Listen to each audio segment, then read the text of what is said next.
Hello everyone, I'm drberkkkaratas. I want to explain how testosterone should be measured accurately and what we need to pay attention to, because I will try to explain that treatment cannot be initiated by just looking at total testosterone levels and that it would be incorrect to do so. I will provide more information. We'll also go through the numbers. Now, as always, I'm already explaining FSH and LH hormones. Secreted by the brain, sperm is produced, FSH in the testes, LH produces testosterone. After testosterone is produced, it is released into the bloodstream from the testes. In the blood, only about 2% can circulate freely on its own. The remaining 40% is bound to albumin, 57% it's bound to sex hormone-binding globulin. Why? Because these are necessary for transporting it to the target tissue, meaning it needs to reach the target tissue in the blood. When it reaches the target tissue, testosterone is already free. Okay, albumin is separating from testosterone. Testosterone is being released. It separates from the sex hormone-binding globulin. However, testosterone can have an effect in 3 different ways. Just as it is produced, it can have an effect, direct testosterone effect. Or it can be about 3 times more effective than itself, and it's not very important. It can convert into that testosterone, and it also converts into estradiol. For example, what's important here? This is very important. It's related. Muscle structure, it's related to the strengthening of the muscles and so on. This part is very important because direct effect of testosterone on muscles is much greater, but having children, increasing sperm count, etc. Dihydrotestosterone is very important for sperm production. For example, the production of estradiol is very important in the balance of muscle and fat. This is also very important. Now, free testosterone is already going freely and having an effect. When testosterone bound to albumin reaches the target tissue, it can easily separate from albumin when carried by the blood. But the separation from the sex hormone binding globulin is very difficult. That's why it's said that free testosterone and testosterone bound to albumin are the biologically available testosterone that a person can utilize. Testosterone bound to the sex hormone binding globulin is generally used under very special conditions. Now we looked at total testosterone in the blood. What is it? Between 300 and 900. Now, is it enough to just look at this? It's not enough. Free testosterone. We also need to know the ratios of bioavailable testosterone and testosterone to estrogen. I'm going to explain why this is the case. But aside from that, can the following highlighted ones, FSH, LH, testosterone, albumin, and sex hormone binding globulin, be considered? It's not very accurate to know the true level of testosterone and plan treatment without knowing estradiol. Now, the level of albumin in the body is between 3.5 and 5.5. We wrote that down on the side. The sex hormone binding globulin is between 10 and 57. Now, I will give some examples. These are very dramatic examples. Now, like this, for example, total testosterone is 300, 900. I already mentioned these here. Free testosterone should normally be between 2 to 3%. The usable testosterone should generally be above 40% and 45%. Now, testosterone level is 600. So is it not normal? We looked. Let's think that we will make a decision based only on total testosterone. 600. I said 600 is good. You have no problems at all. Let's see. Is that what works?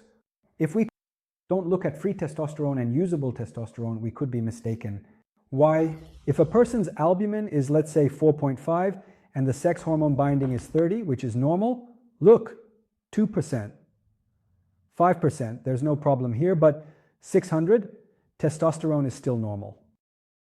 Look, we raise the albumin level up, we raise the sex hormone binding to the top. Do you see?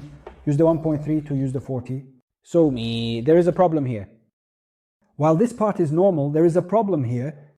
The same total testosterone level, but one is problematic. It needs to be examined. One of them is normal. Let's do something else. 600 again. Let's lower the albumin. Let it be at least 3.5. Let's increase the sex hormone binding globulin. Look, there's a problem here too. Testosterone is normal, but total testosterone. If we only looked at total testosterone, if this person has complaints, they might have missed it. This is very important. It's the same thing. Look, total testosterone is 600. Let's raise the albumin to the top. Let it be 5.5. Sex hormone. Let the albumin be 10. Look here too. There are very nice data. There is 82% usable testosterone with the same total testosterone level. This is very important. Okay, let's lower it. What is the most important issue for us? Most people are given treatment directly because their total testosterone is low or close to low. Is that correct? Let's take a look at that. Total testosterone is 300. Let it, lower limit. Should we give treatment or not? We will make that decision. The albumin level is 4.5, which is average. The sex hormone level is normal, so it's normal. Let's say 2%, 0.49%. Look, it's normal.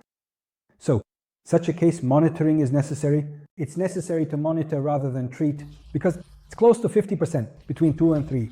Very good. Well, let's take a look at it this way. 300. The same person. Let's say the albumin is 3.5. So we've taken the lower limit. Let's say the sex hormone binding globulin is 10. Look, 379 at 73%. So it can be beneficial. Very high. Free testosterone is also very high. So this person doesn't need treatment, for example. Even though it's at the lower limit, total testosterone, let's see. Total testosterone is 300. We've taken the lower limit of albumin as 3.5. The upper limit of the sex hormone binding globulin is 57. Look, it's 28 at 146. How much has the usable testosterone dropped? This person needs treatment or they need to be examined. So what I'm trying to explain is this. Here, when measuring testosterone, or if we're going to plan a treatment at the end of a testosterone measurement, just looking at total testosterone won't be enough. We need to know the person's FSH, LH, albumin, sex hormone binding globulin, and estradiol levels to calculate their free testosterone and usable testosterone. If we know these, but we plan the right treatment, otherwise we might say the total testosterone is 600, that it's normal. We might say your testosterone is very good, but the person has complaints. There are complaints related to sexuality. But if they're in this group, look, if they're in this group, then how low is their usable testosterone? So the person may have sexual complaints. Even if total testosterone is normal, let's pay attention to this. So especially in the centers you visit, let's request this. So the most important thing here is to request this. So is all my testosterone being evaluated properly? What is my free testosterone? What is my usable testosterone? But if we can be aware, we can achieve these. Of course, let me just say that right away. Where are these data? You can do it yourself. So you can do these tests and get these results. Where can we find these two results? Right on the page of the Androgy Association. I will leave link in the description below. There is a calculation for this there. You are entering the album. You enter total testosterone. You are entering sex hormone binding globulin. We pay attention to the units though. So granulocyte, nanomobility, these can be converted into each other. You enter these, they just all hop up like that. So from here you can even check these three yourself and calculate this on your own. Am I at a normal level? I mean my free testosterone and my bioavailable testosterone. We will shoot another video. It will be released after the next video. If testosterone is low, what are the testosterone replacement therapies? Meaning which medications increase testosterone? Take the capsule. Should we take it orally or should we get an injection? How will the follow-ups be? We used one. Is it enough? Isn't it enough? We will talk about these. Thank you for listening in the next video.